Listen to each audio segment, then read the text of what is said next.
Hello, ladies and gentlemen. Eddie Marcus here again.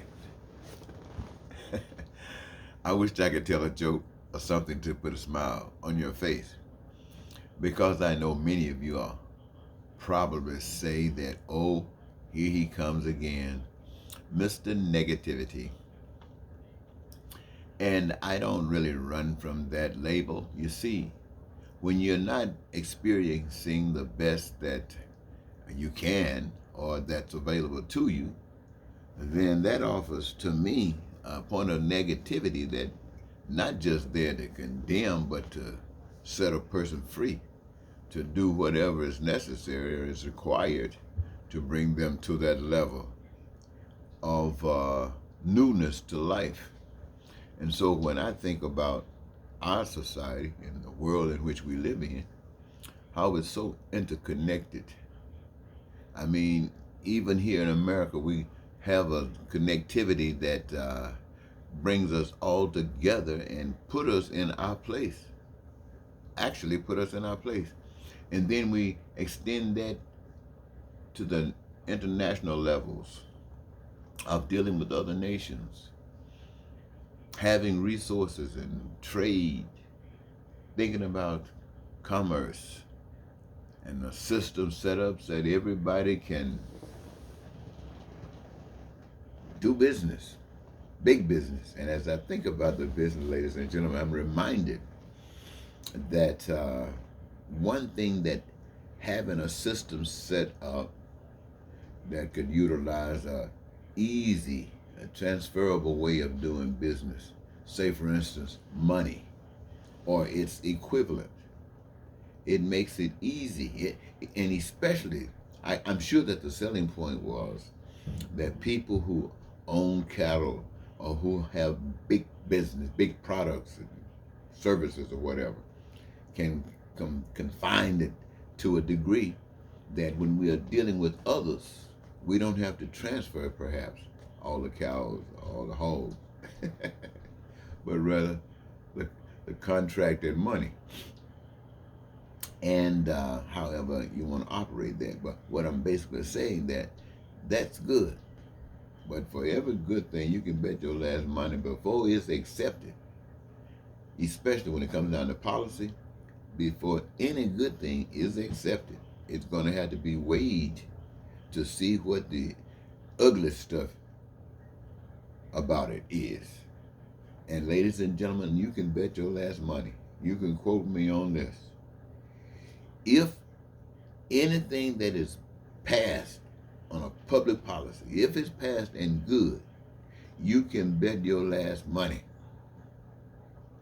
it has a worse outcome on the other side. And it is passed because of the worst outcome on the other side that someone is benefiting and profiting from. Now that sounds ridiculous, doesn't it? But you can bet your last money. That's exactly what happens. See, one other thing that money does, it makes it easy to rip people off. Now they don't have to steal your cows. They don't have to steal your hogs. And it's happening every day. What you call it?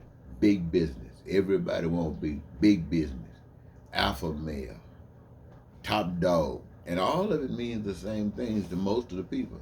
Some people are separate, but for the most of the people, it means having power. It means having control, having the ability to manipulate folks.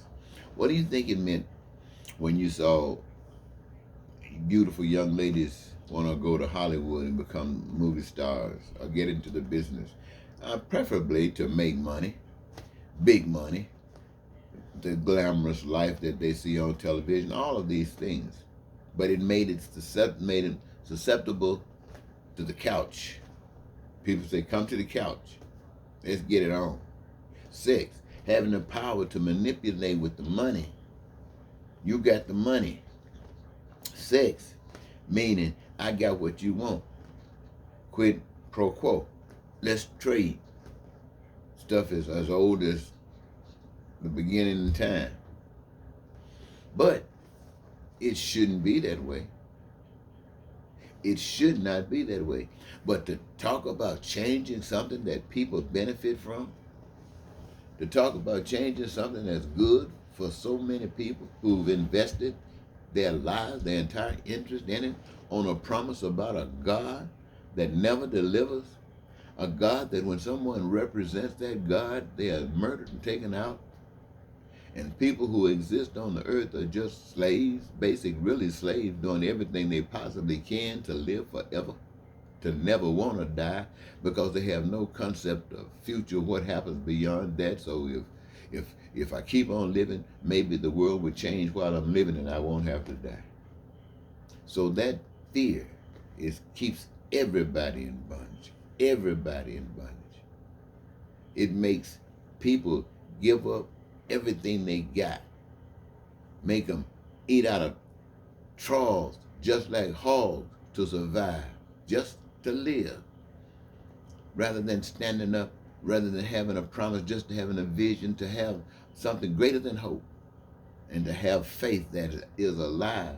But rather than that, to have a friend, to have a partner, to have someone that loves them enough to stand up and say this is wrong, and to not only point that out as being wrong, but to lift up something else that's better, something that would bring them peace and prosperity, something that would give them freedom, something that would give them joy of their lives, something that would allow their dreams to come true.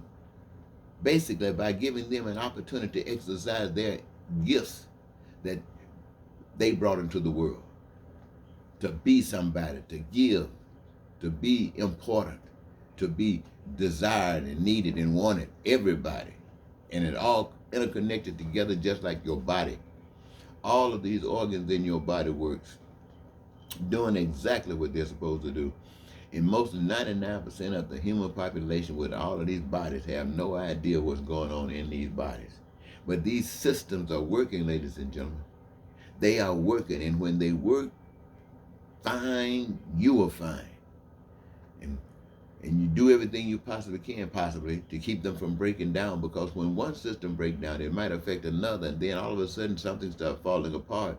And that's what we have when we have a system that's doing and going through the changes that we have, that we are going through today, ladies and gentlemen. Things are falling apart. But we go to the doctor every day, we talk about find a cure for this, find a cure for that. Why can't we find a cure for this that keeps us rocking and falling?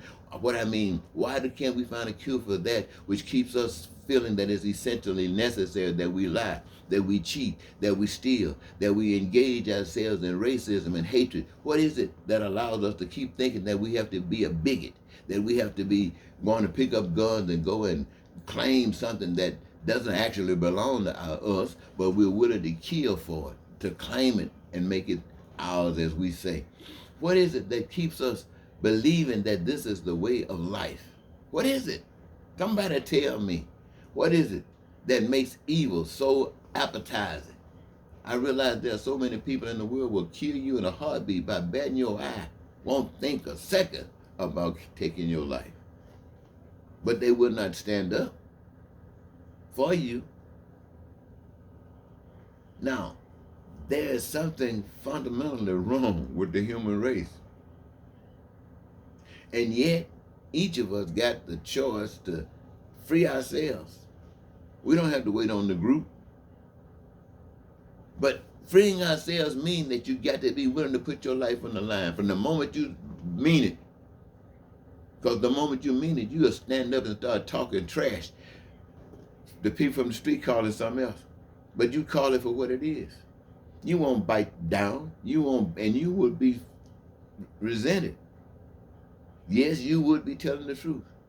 You would be telling those kinds of things that would free people, and they would never have to worry about food, clothing, shelter, education, health care, and, let's put it right there mildly, a job, a career. And all of the things they could imagine would be accessible to them just by knowing the truth and be willing to accept the truth and stop believing these lies that these dictators, these people who want to be controlling the world, lying to you. If you are not living as though you're in heaven, These jokers have been lying to you because you were made to live that way. You weren't made to live in bondage. Think about the story that you used to hear about in the Bible called God telling Moses to go down in Egypt land, tell Pharaoh to let his people go. You had, according to the movie when you saw it, we don't know whether it was true or not. We can basically assume, based upon the societies that we experience every day, there were people who were having a good time. Life was good.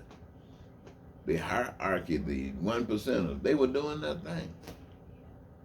There were other people who were engaged, who played a role in the maintenance of this type of society, just as we have today. There were people who had lesser roles and lesser roles. And then there were those, the serfs, the guys out there in the fields, the people who were just being hustled, the people who were begging while all of this stuff was going. Same stuff. Go down in Egypt land, tell old Pharaoh that my people go. Was he talking about those people from Abraham, which would have been all of us, would it not? What was he talking about? Talking about people who wanted to be free? Talking about people who believed in another power, talking about a power that was superior to the power that they were living under, but were in bondage too because they had no understanding of how to make a move. And here someone was coming to show them a move, to take them to a promised land that these people who had been brought up in this environment, who saw things the way this environment had taught them to see things, went out in the middle of a wilderness, not knowing that they were being called, that they were being challenged to use their gifts, as Adam and Eve were called to use their gifts in the beginning of time. This was a brand new endeavor into life, to create that, to believe that the power that was able to open up the Red Sea and get you across it would allow you to realize that you had to have some kind of shelter. And out of that need for a shelter, out of your mind would come great and resources out there would allow you to, hey, to take care of that. And you wouldn't have to be thinking about building houses at the same time worrying about food, because somebody else would be thinking about food, and they would be out there making sure that just as you were making sure that no one would have to suffer homelessness, they were making sure nobody would ever have to be hungry. And then so on and so forth. That was the opportunity for them to do it, but they had nobody to tell them this. Where was it going to come from? All they had was the imagination about where they just left. They didn't mind lying and cheating, stealing. It kept their belly fat. Even if they had to eat out the garbage cans. They knew that. This God, hey, I guess you got to know God if you're going to stand up for God. Everything else is just, woo, I don't know about that. Anyway, ladies and gentlemen, I'm saying this to say that the system that we live in the United States of America, it's not about policies now. It's about right and wrong. It's about evil, as I see it. It's about evil. Now, why do I say it's about evil? Because I see people making policies that's causing pain and suffering on other people. That's evil. They wouldn't want those policies implemented against themselves. In fact, I believe they are trying to get the people to see that they're implementing these policies to prevent such pain and suffering to come back on them. So they're issuing the pain and suffering to others to prevent it from coming to them. That's evil. Now, what is the right way? The right way is to make sure that whatever they feel insecure about, they can see it as you see it, or vice versa. Why? Because everybody plays a role in it. It's not the Republicans speaking up for the Democrats, or the Democrats speaking up for the Republicans, or I'm speaking up for everybody. No, it's each of us speaking up for ourselves, for one another, that this is what we are going to have.